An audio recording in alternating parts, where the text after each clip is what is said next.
Assalamualaikum warahmatullahi wabarakatuh. Waalaikumsalam warahmatullahi Wabarakatuh. wabarakatuh. Selamat pagi anak-anak. Pagi Pak Guru. Sebelum kita memulai pembelajaran, mari kita membaca doa dulu yang akan dipimpin oleh teman kita, yaitu Pak Zainal Abidin.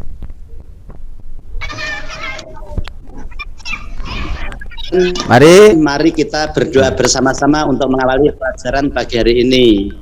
Berdoa mulai. A'udzu billahi Bismillahirrahmanirrahim. Raditu billahi rabban wa Muhammadin nabiyya wa rabbi zidni ilma warzuqni amin ya rabbal alamin. Terima kasih atas doanya ke anakku Zainal Abidin. Sebelum masuki materi pembelajaran, saya absen dulu ya anak-anak. Samsul Hidayat. Hadir Pak. Badli. Hadir Pak. Miftahul Ulum. Hadir, Pak. Darwin. Hadir. Rais. Sutomo.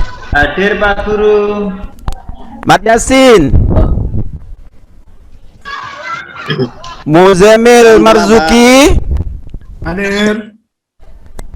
Astanu. Hadir Astanu. Zainal Abidin. Hadir Pak, siap. Gopur. Hadir. Amrozi. Hadir Pak. Miss Nadi. Ke belakang Pak. Sahron. Hadir Sahroni ya. Husnan. Hadir Pak Guru. Abdul Halim. Iin Rasmin. Hadir, Pak. Hadir semua ya pagi ini anak-anak. Ya. Nah, mari kita masuk ke pembelajaran. Pak Guru sudah membuat sebuah peta konsep, yaitu kepemilikan, antaranya pembelajaran kepemilikan, sebagaimana pemilikan itu ada beberapa hal-hal, macam-macam kepemilikan, ya ulmawat, khalifiyah. Nah, nanti yang saya ini di sini ada juga hakat, tapi yang Bapak akan bahas yaitu kepemilikan, ya anak-anak. Langsung kepemilikan. Kepemilikan ini yaitu pengertian kepemilikan atau milkiyah. Milkiyah menurut bahasa berasal dari kata apa anak-anak? Milkun, artinya sesuatu yang berada dalam kekuasaannya. Sedang milkiyah menurut istilah adalah suatu harta atau barang yang secara hukum dapat dimiliki oleh seseorang untuk dimanfaatkan dan dibenarkan untuk dipindahkan penguasaan kepada orang lain. Nah, di sini Pak Guru tidak bisa menampilkan bahasa Arabnya, anak-anak. Saya bacakan dari buku sini, bahwasan dalam ayat Al-Quran, surat Ahzab 50. Ya ayyuhan nabiyyu inna ahlalna laka azwajaka lati ataita ujurahunna wa ma malakat yaminuka mimma afa Allahu alaika. Hai Nabi, kata Allah berfirman, hai Nabi, sesungguhnya kami telah menghalalkan bagimu istri-istrimu yang telah kamu berikan mas kawinnya, dan hamba saya yang kamu miliki, yang termasuk apa yang kamu peroleh dalam peperagaan yang dikaruniai Allah untukmu. Itu Quran surat Al-Ahzab 50. Menjaga dan mempertahankan hak milik hukumnya Wajib. wajib ya. Anak-anak harus ya, hak milik kita itu wajib mempertahankan. Sebagaimana di ayat itu, kalau kita istri kita itu sudah hak milik kita, apakah wajib kita lindungi? Wajib Pak. Wajib. Bahkan Iya Pak Guru. bahkan ada pepatah orang Madura itu, lebih baik putih tulang daripada putih mata. Itu Masih ya. sekolah, Guru. Masih sekolah Pak Guru. Ya biar tahu ini, karena anak-anak kelas 10 ya. Kelas 10 ya sedikit banyak sudah mengerti ya. Ya Pak Guru. Lalu sebagaimana sabda Rasulullah sallallahu alaihi wasallam di sini, kami Ustadz bacakan juga tulisan Arabnya. Man kutila duna malihi fahuwa syahidun, wa man kutila duna damihi fahuwa syahidun, wa man kutila duna dinihi fahuwa syahidun, wa man kutila duna ahlihi fahuwa syahidun. Siapa yang gugur dalam mempertahankan hartanya, ia syahid. Siapa yang gugur dalam mempertahankan darahnya, ia syahid. Siapa yang gugur dalam mempertahankan agamanya, ia syahid. Siapa yang gugur dalam mempertahankan keluarganya, ia syahid. Hadis riwayat Bukhari dan Muslim. Apakah tahu maksud hadis yang di atas ini, anak-anak? Siapa yang tahu? Ayo. Belum Maksudnya? Pak Guru. Wajib mempertahankan apa yang kita miliki Pak Guru. Benar. Nyawa taruhannya Pak Guru. Benar. Benar anak-anak. Langsung. Tadi kan diantaranya ada sebab-sebab kepemilikan. Kepemilikan, sebab-sebab kepemilikan, pengertian pemilikan. Yang sebab-sebab kepemilikan ini yaitu harta benda. Biar Pak Guru tidak dibuka dulu anunya ya, biar nanti karena ada pertanyaan-pertanyaan di sini, biar anak-anak tahu. Apakah anak bisa tahu untuk menjawabnya? Harta benda atau barang dan jasa dalam Islam harus jelas status kepemilikannya, karena dalam kepemilikan itu terdapat hak-hak dan kewajiban terhadap barang atau jasa. Misalnya kewajiban zakat itu apabila barang dan jasa itu telah menjadi miliknya dalam waktu tertentu. Kejelasan status kepemilikan dapat dilihat melalui sebab-sebab berikut.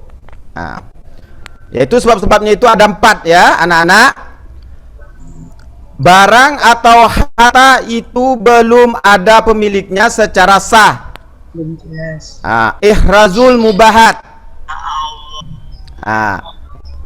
Contohnya, mungkin anak-anak ada yang tahu. Contohnya, barang atau harta itu belum ada pemiliknya secara sah. Ikan Pak di sungai. Ya, langsung Bu. Anakku. Apalagi? Burung yang terbang. Ya. Terus yang lain? Emas dalam gunung Pak. Yang tidak pemiliknya. Ya. Air hujan Pak. Gini ya. Langsung yang kedua, barang atau harta itu dimiliki karena melalui akad bil uqud. Nah, contohnya mungkin Beli, Pak Pak. anakku Saroni mungkin tahu? Membeli Pak, membeli benda. Ya. Nah. Terus Beli mobil. Mobil. terus Menyewa Perhiasan. Perhiasan Pak Guru, Ya. membeli Nah, perhiasan. langsung aja anak-anak.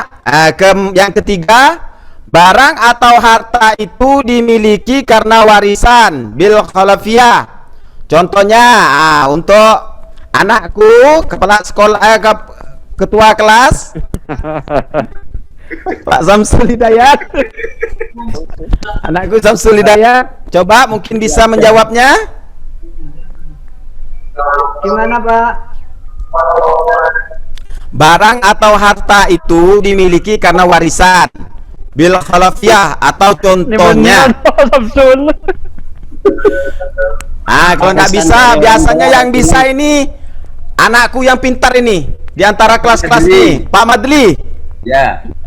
Ini pintar ini. Nanti dikasih hadiah kalau bisa. Aduh, tedung. Apa ya, Pak? Barang atau itu dimiliki karena warisan. Ya, Sebutkan seperti contohnya. Sawah, Pak. Seperti sawah atau tanah kering, Pak. Ya. Langsung ke Pak apa yang keempat, harta atau barang yang didapat dari perkembangbiakan minal makhluk. Contoh, ayo siapa yang bisa? Contohnya. Saya Pak. Ya. Dari hewan ternak, binatang ternak yang berkembang, Pak. Telur. Iya, betul. Itu sebenarnya sudah mencangkup ya, batang ternak, karena di sini ada telur dari ayam yang memiliki anak sapi dari sapi yang dimiliki dan lain-lain. Tapi kalau milik orang bukan milik kita. Ya, jelas kok. Ya itu makanya. Ini ya anak-anak. Bapak tampilkan ya. Ini sebab-sebab kepemilikan, yaitu barang atau harta itu belum ada miliknya secara sah. Ihrazul mubahat, contohnya ikan di sungai. Kata Ibu tadi, anakku Sudarwin tadi sudah benar. Seperti ikan di laut, hewan buruan, burung-burung yang di alam bebas, air hujan dan lain-lain.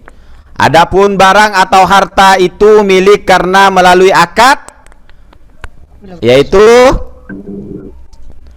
contoh lewat jual beli, hutang piutang, sewa menyewa, hibah atau pemberian dan lain-lain. Adapun barang atau harta itu milik karena warisan. Seperti mendapat bagian harta pusaka dari orang tua, dapat barang dari warisan ahli waris. Itu termasuk warisan. Itu milik kita yang diwariskan. Langsung harta atau barang yang dapat dari perkembangbiakan, seperti telur dari ayam yang dimiliki, anak sapi dari sapi yang dimiliki. Langsung yang ketiga yaitu macam-macam kepemilikan. Macam-macam kepemilikan. Macam-macam kepemilikan ini, kepemilikan terhadap suatu harta ada 3 macam, yaitu kepemilikan penuh, yaitu miltam, yaitu penguasaan dan pemanfaatan terhadap benda atau harta yang dimiliki secara bebas dan benar secara hukum, ya anak-anak. Yang kedua, kepemilikan materi, yaitu kepemilikan seorang terhadap benda atau barang terbatas kepada penguasa penguasaan materinya saja. Yang ketiga, kepemilikan manfaat, yaitu kepemilikan seseorang terhadap benda atau barang terbatas kepada pemanfaatannya saja, tidak dibenarkan secara hukum untuk menguasai harta itu ya. Langsung menurut Dr. Hussein Abdullah, kepemilikan dapat dibedakan menjadi berapa anak-anak? Coba lihat. Dua ya. Pak. Kepemilikan pribadi individu, yaitu suatu harta yang dimiliki seseorang atau kelompok, namun bukan untuk umum. Contoh anak-anak apa? Yang untuk Rumah. Rumah dan mobil, Pak. sawah dan lain-lainnya. Yang kedua, kepemilikan publik umum, yaitu harta yang dimiliki oleh banyak orang, seperti contoh apa? Jalan raya, laut, lapangan olahraga dan lain. Itu yang tiga macam-macam kepemilikan. Paham gak ini anak-anak? Iya, Pak. Pak Guru. Sementara mungkin anak-anak yang macam-macam kepemilikan ini mungkin ingin yang ditanyakan sebelum lanjut ke materi selanjutnya. Ada pertanyaan? Yang lebih Pak Guru. Tidak ada ya? Pak Guru. Ini Pak, tanya Pak, contoh pemilikan manfaat. Gimana? Mana Pak? Anakku? Contoh kepemilikan Pertanyaannya? manfaat. Contohnya seperti apa Pak? Coba mungkin ada yang tahu kepemilikan manfaat. Mungkin anak-anak yang lain kan mungkin ada yang tahu kepemilikan manfaat, yaitu kepemilikan seseorang terhadap benda atau barang yang terbatas pada pemanfaatannya saja. Ayo Pak Fadli. Nggak ngerti saya, Pak. Pak Misnadi, anakku Pak Misnadi mungkin ada yang tahu? Apa ini Pak? Kepemilikan manfaat. Ada tadi temannya nanya, kepemilikan manfaat yaitu kepemilikan seseorang terhadap benda atau barang yang terbatas, yang sebatasannya pemilik dimiliki. Yang milih sendiri Pak. Ya, diantaranya itu betul. Ya milih sendiri. Terus sewaan. Barang Bisa. sewaan itu Pak Guru. Betul, Terus betul barang anakku. pinjaman itu Pak Guru. Iya, itu Pak Pendidikannya, Zahron. Yaitu anakku sudah paham ya, tadi itu sudah dijelaskan oleh temannya Pak Misnadi. Iya Pak. Bahwasan itu diantaranya yaitu kita nyewakan itu, itu kepemilikan ya. Dan langsung kita lanjut ke Ada lagi Pak Guru, kepemilikan melalui akad Pak Guru, akad nikah istri. itu benar, akad itu nanti ya, di belakangan nanti ada itu akad, tapi Pak Guru tidak membahas itu dulu, yang ini dulu, yang kepemilikan aja. Yang keempat yaitu ihrazul mubahat dan khalafiyah. Ihrazul mubahat pengertian ihrazul mubahat barang bebas. Ya. Barang bebas, barang bebas maksud adalah bolehnya seseorang memiliki harta yang tidak bertuan, belum dimiliki seseorang atau kelompok. Itu ihrazul mubahat. Langsung ada dua lagi. Yang nomor 2, syarat ihrazul mubahat, syarat untuk terpenuhinya ihrazul mubahat adalah sebagai berikut. Apakah tahu anak-anak? Belum Pak Guru. Karena belum dijelaskan ya. Ini tak tampilkan oleh Pak Guru ya. Syarat ihrazul mubahat, syarat untuk terpenuhinya ihrazul mubahat adalah sebagai berikut. Benda atau harta yang ditemukan itu belum ada yang memilikinya. Yang kedua, benda atau harta yang ditemukan itu memang dimaksud untuk dimilikinya. Contoh apa? Burung yang menyasar dan masuk ke rumah. Jadi barang yang nyasar ke rumah itu, ada burung terbang, itu bisa dimiliki kita. Namun itu ada ada lagi itu. Kalau seandainya memang burung itu hak orang nyasar ke rumah kita, orangnya datang minta, apakah itu wajib dikembalikan? Atau ditebus? Tidak tebusan, Pak. Benar. Itu karena barang nyasar. Loh iya, karena nyasar bisa boleh minta tebusan. Karena itu barang dia sudah lepas. Burung ini kan termasuk barang hewan apa? Hewan yang bebas, ya kan? Sehingga boleh kita meminta tebusan ke orang itu. Seperti itu. Langsung khalafiah. Dimiliki itu, Pak. Iya, dimiliki oleh seseorang, tapi burungnya itu lepas nyasar ke rumah orang. Iya, karena Pak. orang itu berhak, yang rumah itu berhak mengambilnya. Namun kalau orang itu orangnya itu minta dengan tebusan, maka boleh kita memberinya. Kalaupun kita tidak mau memberikannya pun tidak masalah itu. Tapi kalau sudah punya tetangga, ada teman kenal atau apa, tidak mungkin kita tidak berikan ya. Walaupun itu hak milik, karena itu burung itu sifatnya barang bebas ya di alam. Instruksi Pak Guru. Nggih. Berarti untuk bisa lepas, Pak. Untuk menjaga hal-hal yang tidak diinginkan seperti itu, kalau punya burung harus dijaga dengan baik, Pak Guru. Ya benar. Makanya kalau memang harus dijaga, ya dibuatkan sangkar ya Pak.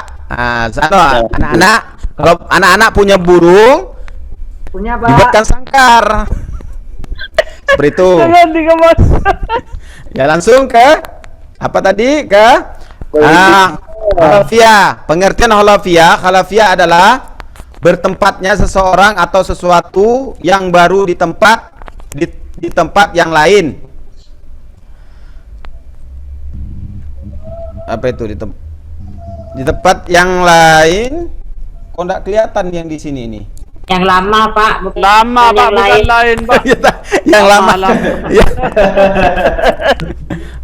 yang sudah ada dalam berbagai macam hak ya. Langsung yang kedua, macam-macam khalafiah atau syamsun an syamsin ya, seseorang terhadap seseorang adalah kepemilikan suatu harta dari harta yang ditinggalkan oleh perwarisnya, sebatas memiliki harta, bukan mewarisi hutang si perwaris ya. Langsung khalafiah syai'un an syai'un, yaitu sesuatu terhadap sesuatu adalah kewajiban seseorang untuk mengganti harta atau barang milik orang lain yang dipinjam karena rusak atau hilang sesuai harga dari barang sesuatu. Ya. Tersebut, Pak. Iya. Di sini ini agak anu tulisanan saya ini. Terlalu kecil. Nggih. Nah, langsung Gelap ya, Pak? Kurang besar. kelima Pak ya. Guru. Kelima Ihyaul Mawat. Nah, ya. Buka lahan baru. Ihyaul Mawat ini adalah pengertian Ihyaul Mawat. Coba baca Ibu Sudarwin. Anakku Sudarwin. Bu Darwin melolo. Yaitu untuk upaya membuka lahan baru atas tanah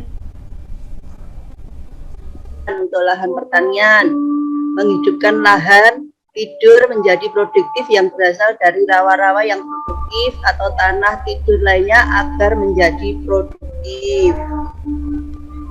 Ya, bagus. Anakku.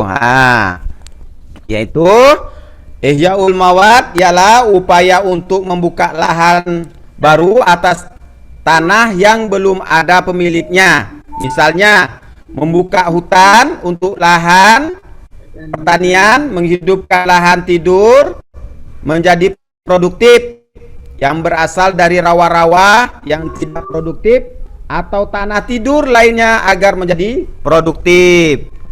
Mungkin Tanya dulu, Pak. ya, mungkin anak-anak tahu apa itu Tidur. lahan tidur itu apa? Seperti apa? Lahan yang terbengkalai, Pak. Yang tidak ada yang memanfaatkan, Pak. Wah, benar sekali. Waktunya anakku habis, Saroni. Pak. Oke. Pak Guru, Lanjut. Pak Guru. Ya.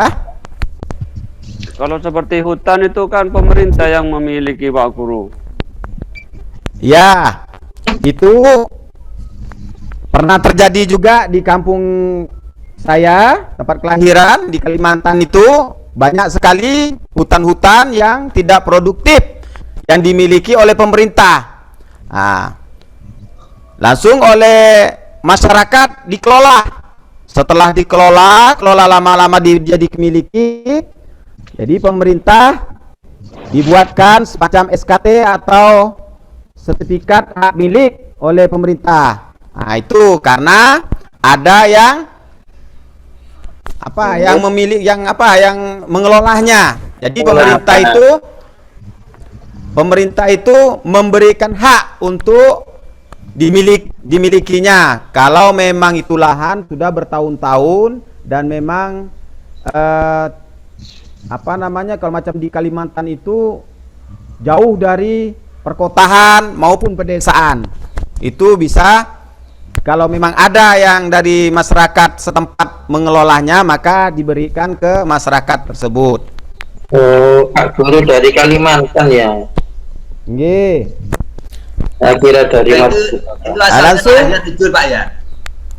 Langsung lanjut ya ke hukum Ihyaul Mawat.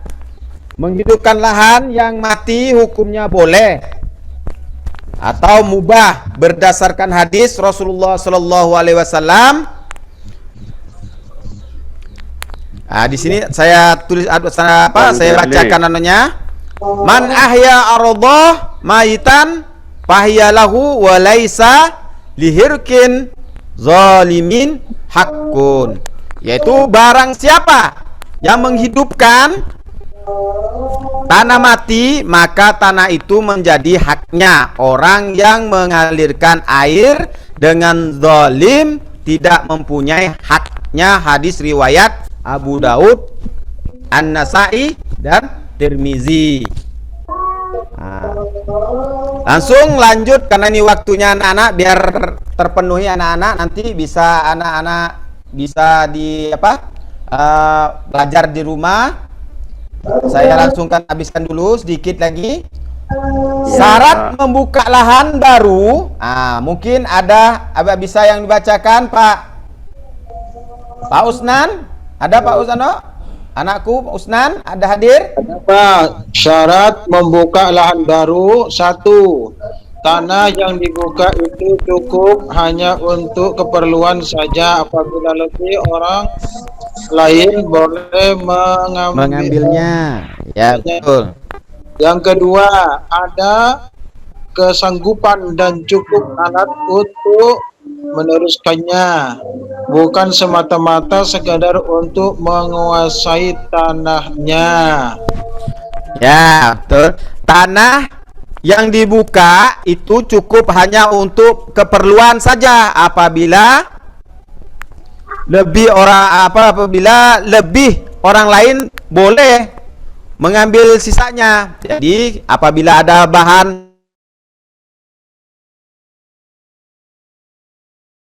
tidak produktif, tidak layak tidak dikelola oleh orang, ya kita sekedarnya aja mengambil. Jangan ada 4-5 hektar mau diambil semuanya, dibagi dengan teman-teman lainnya, ya seperti itu. Materinya disambung pada pertemuan yang akan datang, Pak. Habis waktunya, Pak. Oke. Langsung hikmah hiyaul mawad. Mendorong manusia untuk bekerja keras dalam mencari rezeki. Munculnya rasa kemandirian dan kepercayaan diri bahwa di dalam jagat raya ini terdapat potensi alam yang dapat dikembangkan untuk kemaslahatan hidup. Yang tiga, termanfaatnya potensi alam sebagai manifestasi rasa syukur kepada Allah atas kemampuan manusia dalam bidang imtek. Itu ya anak-anak. Cukup sekian yang dari pembelajaran ini. Dari pembelajaran ini semua anak-anak, mari kita ambil hikmahnya. Ambil hikmahnya kepemilikan ini kepemilikan ini.